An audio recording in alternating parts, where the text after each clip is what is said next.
สบายดีจ้าท่านผู้ชมอ้นใหญ่โบได้เห็ดคลิปเด้อมื้อนี้น่ะอ้นใหญ่ วันนี้นะคะจะบอกให้นะ จะกินเหล้ากินเบียร์เพราะฉลองกันถึกเละ8-7ข่อยท่านผู้ชม บุญถือเลข เกือบแม่นรางวัลที่1นะสู่ สบายดีมนต์พอถูกหวยพี่น้องมื้อนี้จักสิว่าจักแสนมื้อนี้ แสนสาหัสท่านผู้ชมเลย สาหัสพี่น้องสาหัสไดแสนอีหลีสบายดีเอาเด้อพี่น้องเด้อ แสนสาหัสอย่าเว้าหลายแทนอีหลีตอนนั้นเจ้านี่สิมาท่วงอย่ามาเว้าได้เว้าตัวเทพ หายืมเงิน พี่น้องว่าหยอกกันซื่อๆดอก มีแนวค ถึก20 บาทถึก20 บาท จับ ำอ้นใหญ่ไว้มีแนวคำบนว่าไม่เป็นไรฉันมี ทางเดิมใครถูกหวยด้านยกมือขึ้น1 2 3คนที่4จับกล้องโอเคเฮงกันทุกคน คนจับกล้องถูกเยอะกว่าไข่ เขาถึงน้อยนึง ถึก20 บาทก็ดีใจแล้วแล้วรายชูถึง5 บาท 5 บาท อันนั้น5 บาท5 บาท5 บาท วันนี้อ้นใหญ่งดคลิปนะคะ มากินปิ้งแบ้มากินปิ้งแบ้ วันนี้อ้นใหญ่ ถ้าถึก20 บาทอ้นน้อยอ้นใหญ่คนละ5 บาทแม่น้อย5 บาท อ้นใหญ่ถูกหวยอ้นใหญ่ 5 บา อ้ ท นใหญ่งดคลิปจ้างดคลิปจ้า อ้นใหญ่ถูกหวยน้ำเอื้อยบอกว่ากูจะมีโมเมนต์มนเอ้ยบอกมาดูเลขยังวะมึงซื้อน้ำกูอะไอ้มึงซื้อน้ำกูมึงถือแล้วถือกะลีใครเอาเฮงไงมันเด้อ เอาให้ไง กินเลือดแป้งด้วยไม่ต้องเลือดแป้งเป็ด อ้นใหญ่งด แม่ คลิป ปะ จ้า แม่แม่ แล้วก็เลี้ยงเบียร์ทุกคน5 ขวด เลี้ยงเบี้ยเด้อพี่น้องเด้อ เลี้ยงเบียร์แล้วก็เลี้ยงอันนี้ บ่าวโคนะ วันนี้ผู้บ่าวโอเคแซ่บบ่ทานผู้ชม แท้ เอาขอบใจเจ้าภาพนะไหม ขอบใจหลายๆเด้อเจ้าภาพที่ ข เลี้ อย บ ง ใจไหม ใครเนี่ยต้องเอาร้านเก่า ถือเลขก็ซื้อสแต็กจนบดเนาะ20 บาทก็ได้1,000 กว่าบาท เบี้ยเป็น โอ้1,000 กว่าบาทก็เหลือแหล่แล้วเนาะสะหน่อยเนาะ แล้วพี่น้องเอ้ย1,000 กว่าบาทกันมายก เดี๋ยวเมื่อป้าได้สิบอกให้ บ่ได้เมื่อนะ ผู้แล้วสิเมื่อวันอาทิตย์ผู้แล้วเมื่อป้าวันอาทิตย์ผู้แล้วจังสิเมื่อใด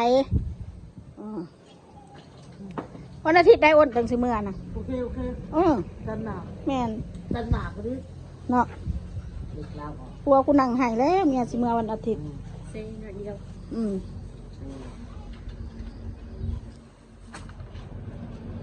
เล่นบทเล่นนี่ เลือดแปลงเด้อพี่น้องเบียร์นี่เบัดจะขวดไผซื้อแน่เบียร์น่ะ เนี่ยทอดไอ้เผ็ดนี่ นะแม่ คอยซื้อ100,000นึงมาเด้อมุนคอยซื้อ100,000เดียวน่ะ พี่สาวไปหาขวด แล้วก็อัน ของข่อย5 ขวดเนาะ เขา5 ขวดคนนั้นมุน5 ขวดแซ่บทำได้อ้ายกับหมักปิ้ง แต่ว่าเฮงแล้วมื้อนี้ค่ะบอกเขาบอกแล้วเฮง เองแล้ว ย้อนมื้ออื่นมึงเฮ็ดผ้าวานน่ะกูเลยเด้อ100ผ้าเด้อผ้าวาน100ผ้า บ้าไปบ่ บ้าไว้เด้ต้นมะกล้วยข่อยหั่นหักข่อยบ้าเลขลาวเด้อข่อยมาตึกเลขไทยข่อยก็สิให้ลาวให้รถให้คนรถ อย่า พี่มันเอง ผลไม้น้ำเด้อผลไม้9 อย่างข่อยบ้าไว้หั่นผลไม้ก็เอาอย่างละหน่วยแล้วก็อย่างละอันให้9 อย่างครบเอาได้เงินเลข200มื้อใดสิได้เงินเลขน่ะ แรงอยู่เลย อันนี้มื้อแรงน่ะเขาโอนมาสิเอาเงินให้ ได้โลด ยากนะแม่คอยบ่ได้ยากนะบ่ได้มีหนี้ไม่สินกับ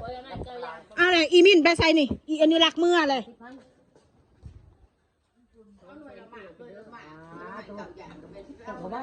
ก็หน่วยละหมากเลยแม่50ก็พอเนาะเอาเนื้อละหมาด ให้เขาจัดให้9 อย่างเนาะหมักแรงแซงกันน้อยนึงหมักแรงแซงกันเลย เส้นก็น้อยนึงอันนั้นน้อยนึง50,000เด้อสิ เขาได้บนไว้แล้วเขาได้ งบสำนั้น ลิฟต์ใส่กันนะมัน ได้นะ50,000 3-4 เม็ดใส่หาย เลยแม่ เป็น9อย่าง ไปได้แม่เจ้าถืออยู่บาเลขนะขอบอกนะให้เจ้าซื้อน้ำคอยเจ้าหุ่นจักบอกว่าดวงเฮงอยู่นี่ มอนเสือนหาหนึ่งพี่น้อง คอยจะซื้อน้ำเจ้าให้ละ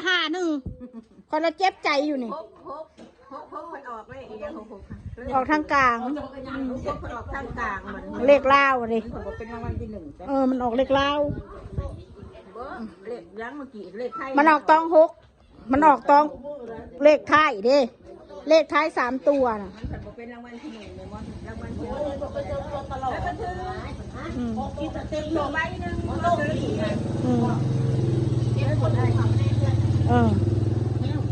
แฮวเอาไหมแม่เอาไหมเป็นยังดอกคอแต่เขาถือ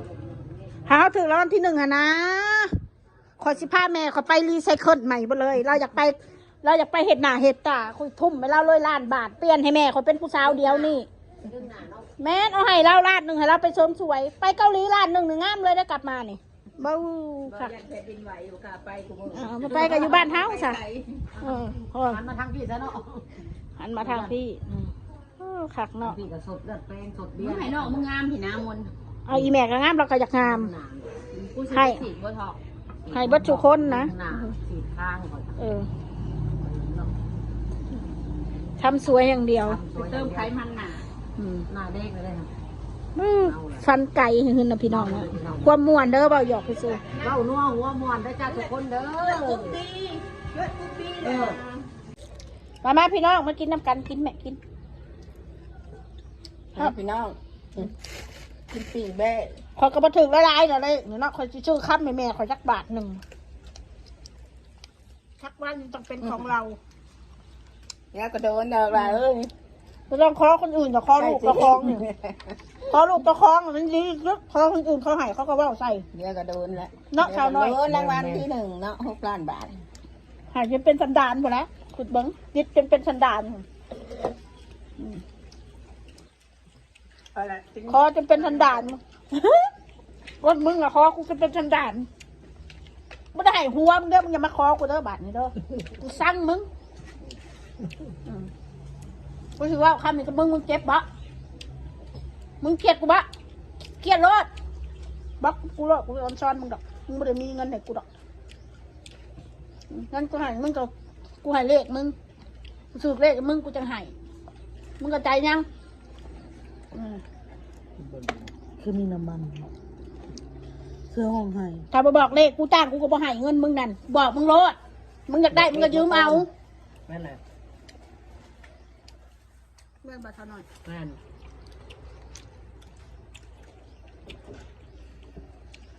มีหัวมกหัวใจเวลาคนอื่นเบาใส่ให้นะมือน่ะ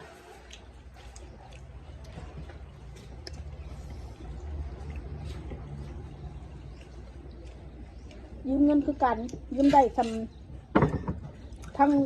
ยืมเงินก็คือกันแหละถือป้อยถือด่ายืมกันแต่กินขี้ป้อยขี้ด่าเขายืมเงินเขากันนะนี่อะไร เงินยักเยินมาเด็ก โอ้ยจักสีบารมีเขาเหยียบ เชียร์ดอกก็ได้ ก็จะไปเอาแล้วแค่นั้นก็บอกว่าโลด ตอนแรกเขาเชียร์ดอกก็ถึงด่าเปล่าก่อน อ้าวก็ถึกด่าแหละมีแต่ดอกต้นมาให้จักเถื่อน่ะ แล้วได้ดอกก็ดีหรือบ้างออกดอกก็ได้ดอกเนาะ